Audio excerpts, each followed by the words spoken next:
Now I'm going to recognize these legislative leaders in that order to say a few words. First, Senator Berger.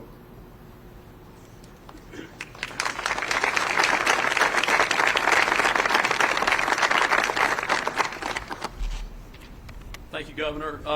First thing I'd like to do, if you're a member of the North Carolina Senate and you're here, or if you're a staffer for the North Carolina Senate, if you just raise your hand.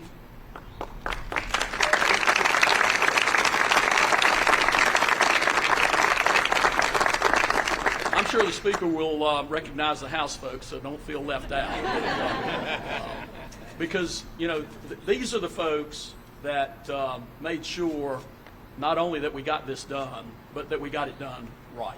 And so they deserve a great deal of credit. You know, 12 years ago, North Carolina had a broken Medicaid system. There was no way that system could have handled an influx of hundreds of thousands of new enrollees.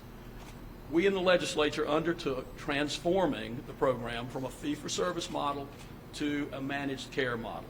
That provided us with better budget predictability and put more focus on quality of care. Now we have a Medicaid system that is stable. By transforming our state's Medicaid program, we're now in a place where our system can handle those additional enrollees. But just because we have a stable system doesn't mean we can give hundreds of thousands of people new insurance cards without consequences to that system. That's why it was imperative that in expanding Medicaid, we address the availability and cost of health care. We were able to chip away at those issues with this bill. The Certificate of Need reforms in the bill takes direct aim at regulations that are the biggest impediments to the availability of health care and the regulations that increase cost. These changes will make North Carolina more attractive for providers, healthcare facilities, and hospitals willing to do business and to compete here in North Carolina. So while this is a momentous occasion, our work is not done. We need to continue to forge ahead with additional supply-side reforms. We were able to make a good dent in reforming our state Certificate of Need laws, but we can do more to remove the red tape that healthcare facilities and providers face in North Carolina. We still have a provider shortage that hurts our rural communities. Medicaid expansion will not solve all the problems our citizens encounter when they seek care.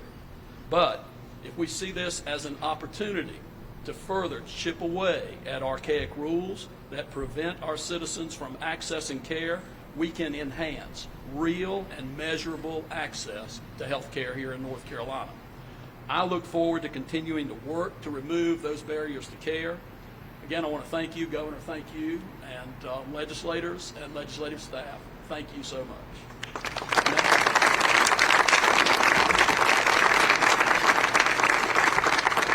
And now I'll turn it over to Speaker Moore.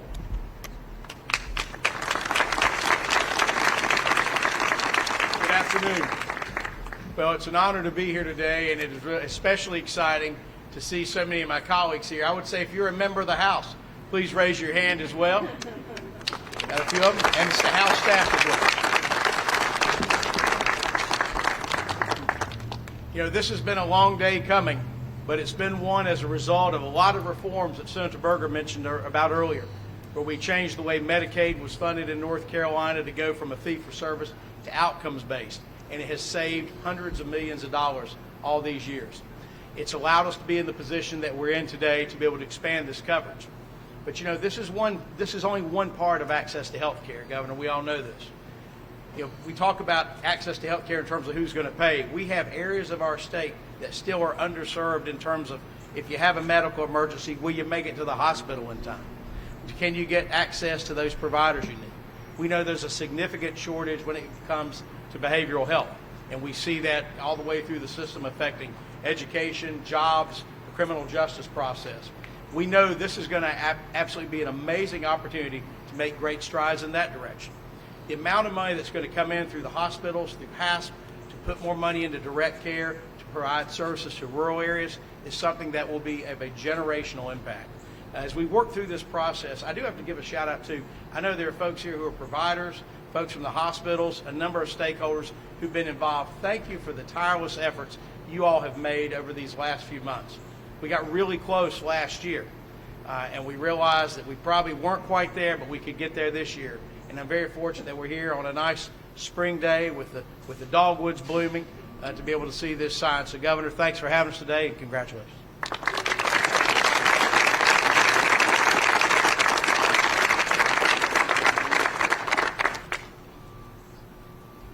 All of you know the song, it's going to be a bright, bright, sunshiny day. Although the sun is not shining everywhere, today is that day. It's been a long time coming for North Carolina, and we've waited anxiously for it. And I want to acknowledge the persistent advocacy of Governor Cooper over the last 6 years, and folks like Dr. Mandy Cohen, Secretary Cody Kinsley,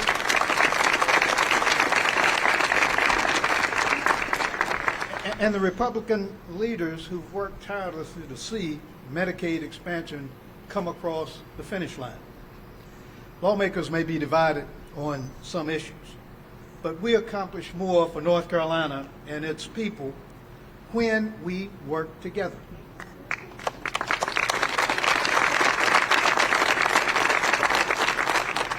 Now, the other thing about this is, last time I was standing here with the governor and these other legislative leaders, we were doing an economic development celebration.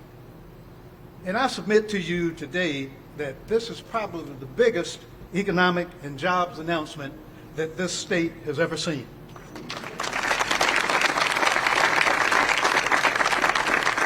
We're looking at $8 billion in economic impact annually, not just one and done, but annually. 83,000 new jobs created, and accessible and access to affordable health care for over 600,000 people. That's a number that boggles my mind, because these, for the most part, are working people in North Carolina. And when you think about it, there are neighbors, grocery store clerks, home health aides, those folks who are going to take care of us at some point, daycare providers, taking care of our young folk, farmers, veterans, and barbers and beauticians and everybody who looks out for us and works hard every day. By becoming the 40th state to expand Medicaid, we're saving rural communities and we're saving lives. You know, this legislative process that we've engaged in over the years reminds me of so much. And I constantly talk with Senator Berger. I grew in the concept of Medicaid management and expansion of Medicaid as we did. And I commend him for growing in the thought of Medicaid for working North Carolinians. Now North Carolinians will be able to breathe easier, knowing that they can afford to see a doctor about an ailment that's been bugging them before it becomes life-threatening. More working adults can afford to find mental health providers and get the help that they need. And more people won't have to choose between paying for prescriptions or paying rent. And we can all look forward to improving the quality of life for many, many, many more North Carolinians and all of their progeny. And so I'm glad to celebrate here with you today, and all of us should be very grateful for this bright, bright, sunshiny day. And now I want to bring up the Democratic leader from the North Carolina House, Representative Robert Reeves.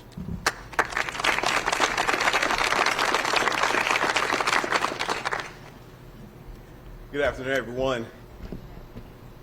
I can't tell if I'm being heard or not, so I hope you can. So good. So I can't help but think when I'm seeing today, the first thing that pops in my mind are hundreds of thousands of North Carolinians that have been waiting for this day.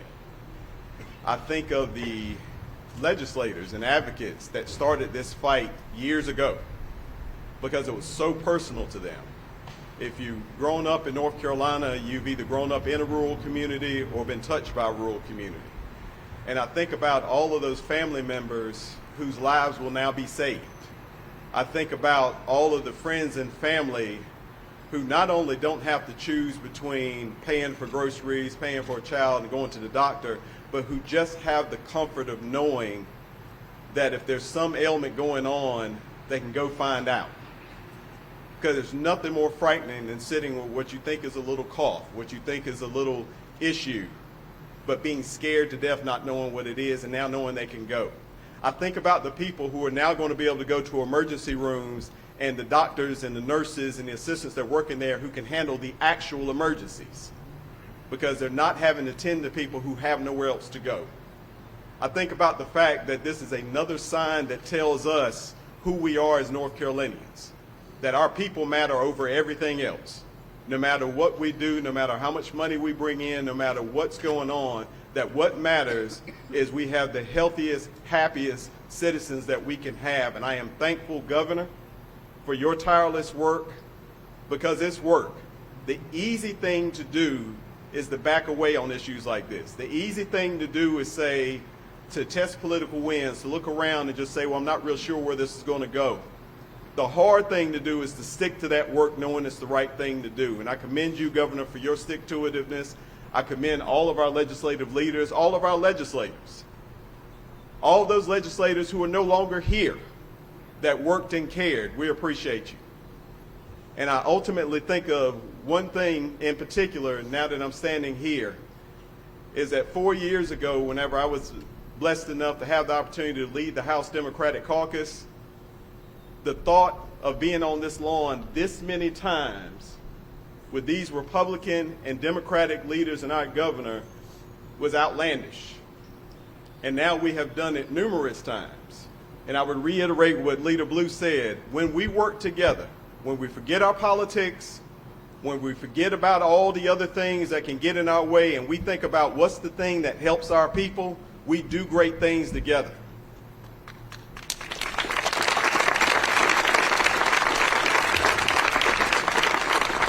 And I don't think it's an accident that every single one of these announcements we've done has been sunny. Take that as a sign, folks. So I just ask that you all pray for the people who now have this opportunity. Pray for the people who have worked so hard on this. Thank you to all staff and everybody else. And pray that we continue to figure out ways to invest in our people and make this the greatest state that we know it is in this country. Thank you.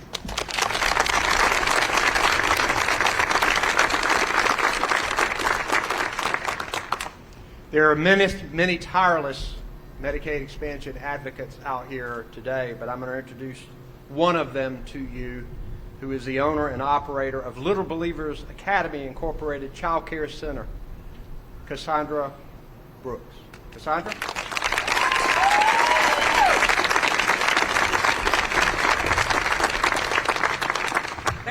Thank you. As I look back and I reflect upon the reason I started this Medicaid expansion advocacy work was due to losing two child care teachers, Ms. Brenda Purnell and Ms. Kathy Faulkner. They were excellent early childhood teachers who didn't have health insurance and passed away due to preventable health conditions. Several child care professionals have passed away over the years. In addition, educators who lack a health insurance have been unable to receive medical treatment. Right now, as many of you know, it is difficult to operate a small business. It is difficult in our current economy because we need so many employees, yet we have to be competitive and offer so many benefits. And being able to offer health insurance will definitely be a large stake in the ground for North Carolina small business. I'm extremely thankful to the small business owners who stepped up and spoke out about the importance of needing to offer health insurance to their employees. Providing access to health care will be another avenue to help small business in North Carolina succeed. I'm glad that I continue on this long journey to push for Medicaid expansion. I'm thankful to the North Carolina legislators who have really stepped up and worked together. I'm always very prayerful for them and the governor. I'm thankful for Governor Cooper, who has pushed the need for health care since the beginning and didn't stop until this was completed. I want to say here's to Medicaid expansion in North Carolina. Here's to supporting small business in North Carolina. Here's to continued growth in North Carolina. I believe in North Carolina. Thank you.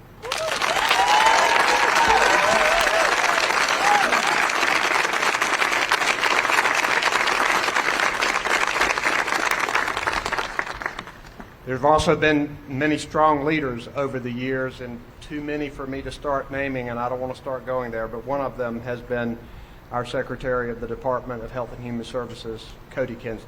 Cody.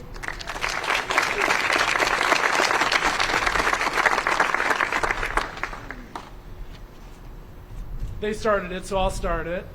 I would like to thank the members of the Department of Health and Human Services, some of whom are here today, but who are 18,000 strong, who work every single day tirelessly to help the people of North Carolina be well, and who have been through such a challenging several years, who I know have been so hungry for this tool.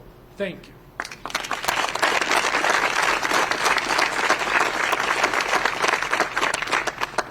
Thank you, Governor, for your leadership and your steadfast support of Medicaid expansion as an unparalleled tool to invest in the health and well-beings of North Carolinians.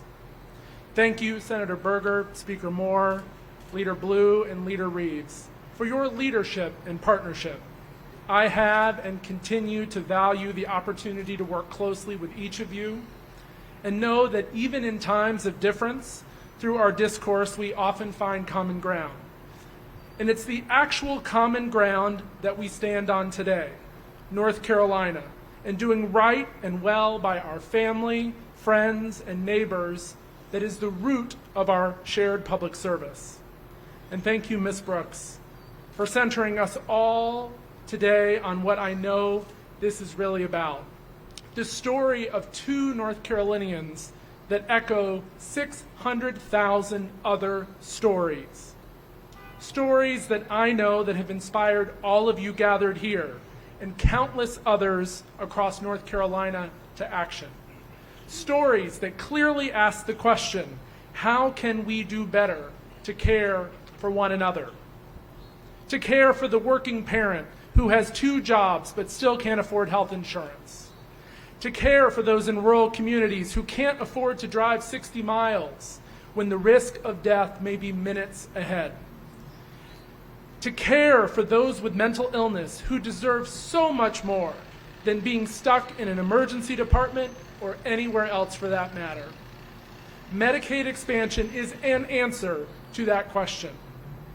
The opportunity to make smart investments in prevention and the things that drive health. The opportunity to see a healthcare provider when you don't feel well before it's a bigger and more expensive problem. The opportunity to stabilize providers and ensure the safety net is here for all of us when we need it. And perhaps just as momentous as what happens today is how we got here. They say if you want to go fast, go alone. If you want to go far, go together. Well, friends, on this beautiful sunny day, we are here together. And it has been a long road.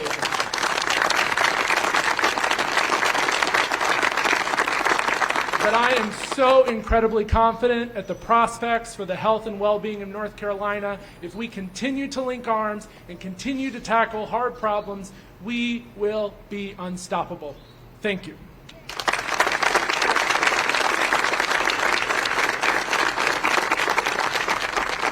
Okay, I'm going to ask everybody to move over here. We're going to get this thing done.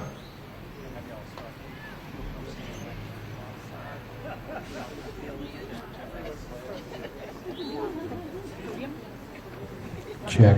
Speakers in the front, otherwise y'all can fill in around the side. We got some, y'all can keep coming around the side.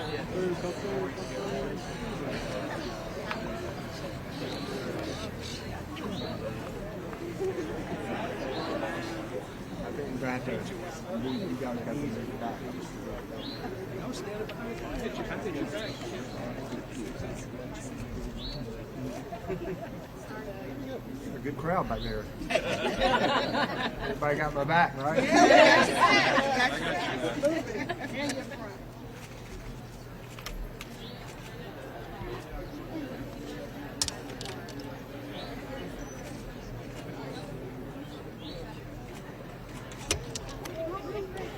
What time is it?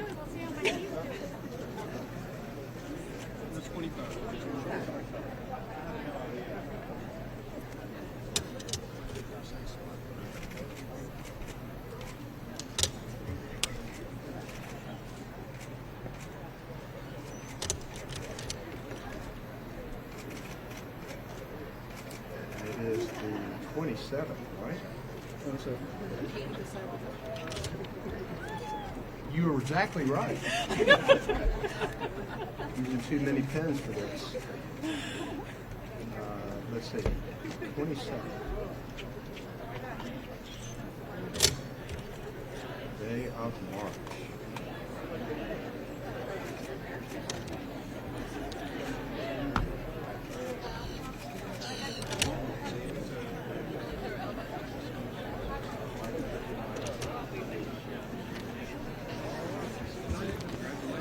We have a Medicaid expansion bill.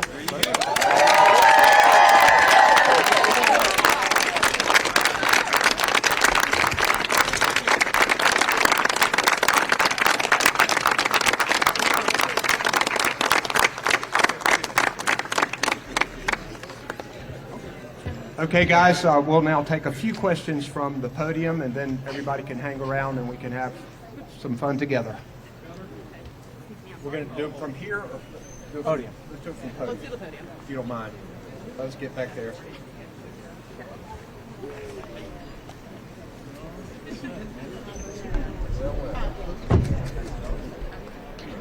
Okay, I'll take the first question. Yes?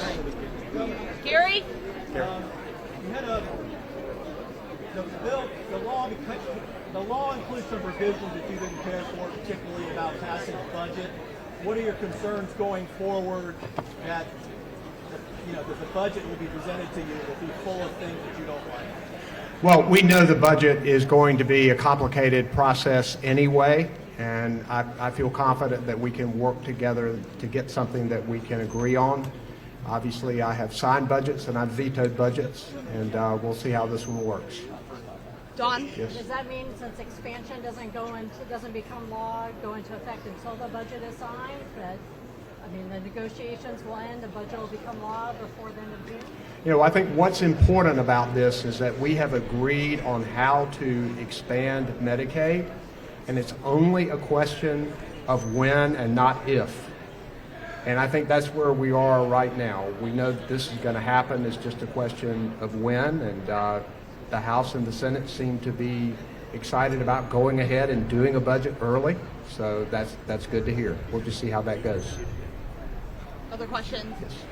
You vetoed a bill on Friday. How confident do you feel your ability to have an override be avoided on that in the House? Well, I think it's an important piece of legislation that I believe should not go into effect, but we'll see how the votes go. Governor, the president's coming tomorrow as well.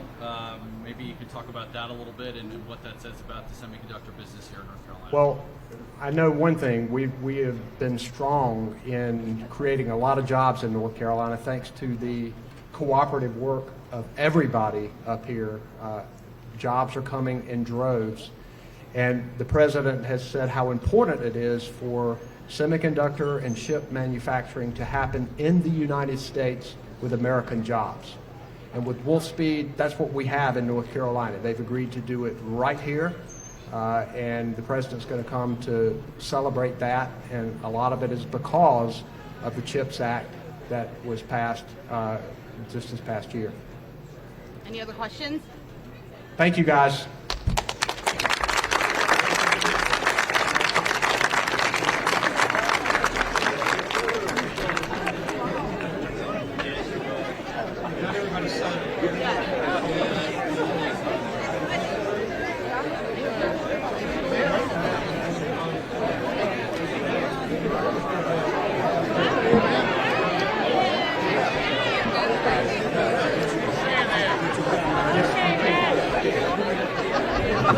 Hey, Eric, can you put that? I got you. Oh, good.